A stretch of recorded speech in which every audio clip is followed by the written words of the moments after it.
Hello, and welcome back to a new review for the really packed fall season of 2018 with everyone's beloved or everyone's most hated show on the face of this planet, Sword Art Online. Yes, we are back with a full year of SAO because it's going to be a 4-core season, and we will get the full story of the Alicization arc, which, to be fair, is so far in terms of light novels my favorite, even though it still suffers from the usual nice ideas, kinda messed up writing. But this is just Reiki Kawahara, but yeah, let's talk about this first season. First off, we start, the good first half of this episode. We were actually in Underworld, the new virtual reality developed by this company Kirito is now working as a part-timer for.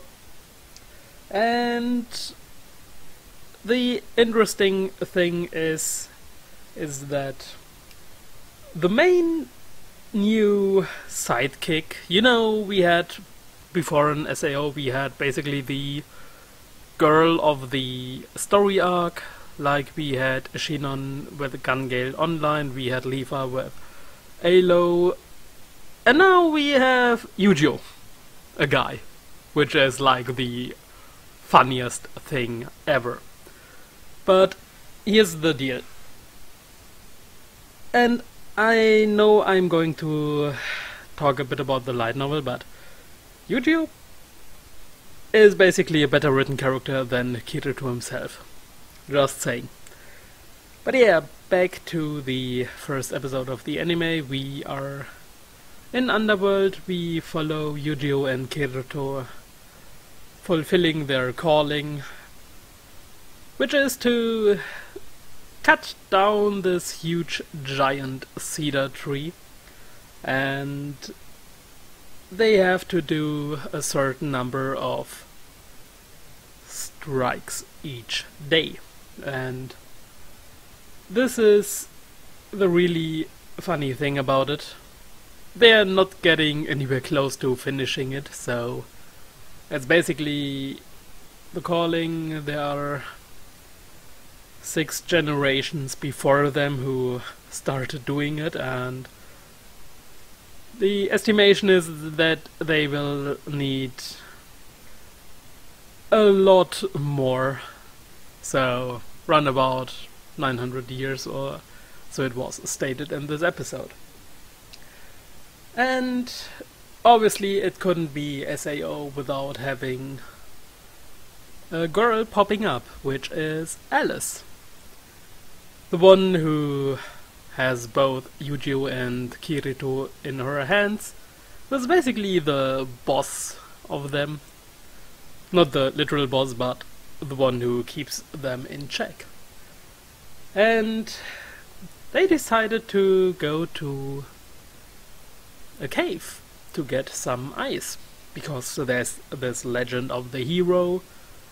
And while they find the ice, they lost track from which path they came, and then they witnessed a battle between one of the church's integrity knights and one of the fighters of the Dark Territory.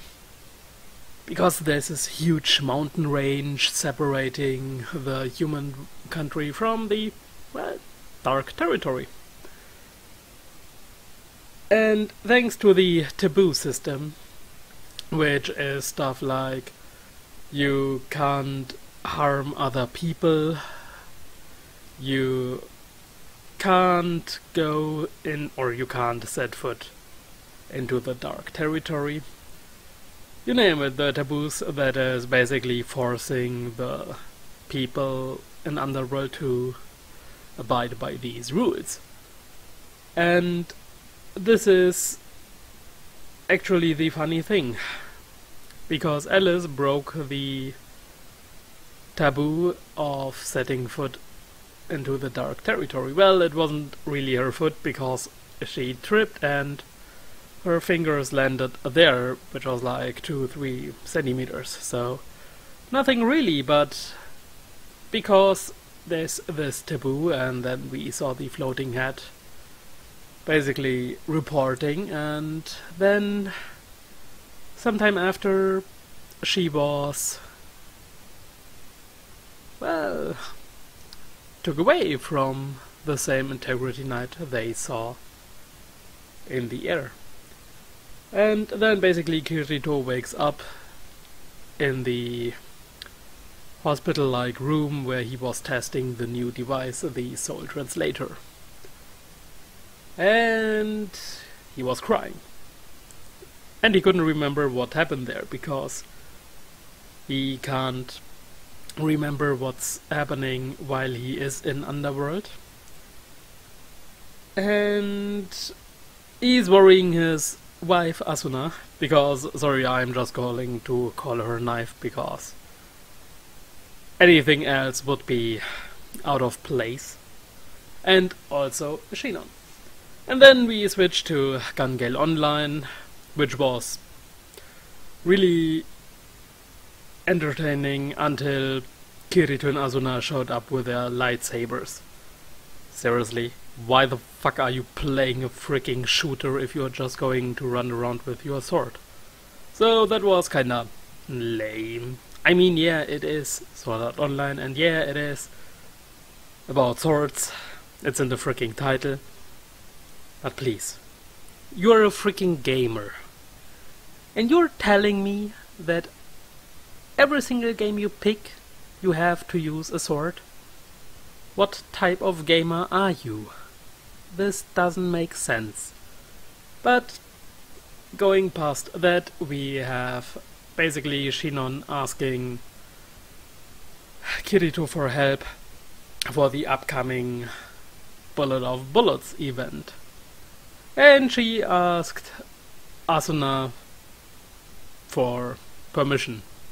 So when Kirito learned about it in Angel's Bar, because this is the cool place the rich kids hang around, it was actually a funny scene when Kirito was surprised and his facial expression was like, "What? You asked her? Why?"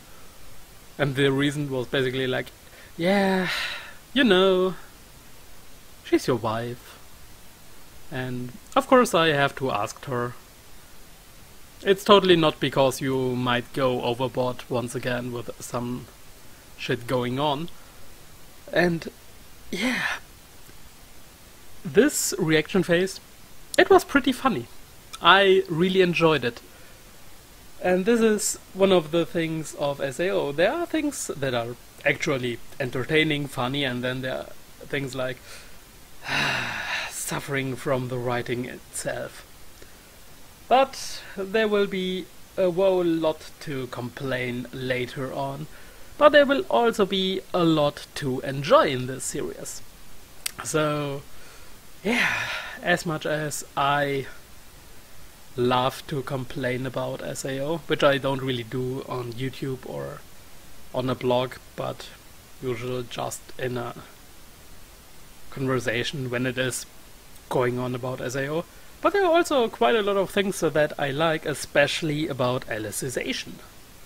So, yeah, really looking forward to see how it will turn out, and if they may be able to smooth out some of the bumpy parts of the novel. Which they actually did in this episode, because the very first book of Alicization, which is, if I remember, volume 9 of the novel, yeah, that was a huge info dump. Basically, half the novel was just a pure info dump. So I'm really happy that they put it into 3 minutes of the episode, which is like really good. But it wouldn't be SAO if it wouldn't be, you know, something about being forced to be in a virtual reality. And when Asuna and Kirito left the bar, well, Kirito was attacked by the last member of everyone's favorite player killer guild, Laughing Coughing. Yeah, they are still around, and that guy used the poison stuff that the other dude used or tried to use on Shinon back in Season 2. Which reminds me, damn, it's been a long time since Season 2 was running, wasn't it? But yeah, Kirito now in danger,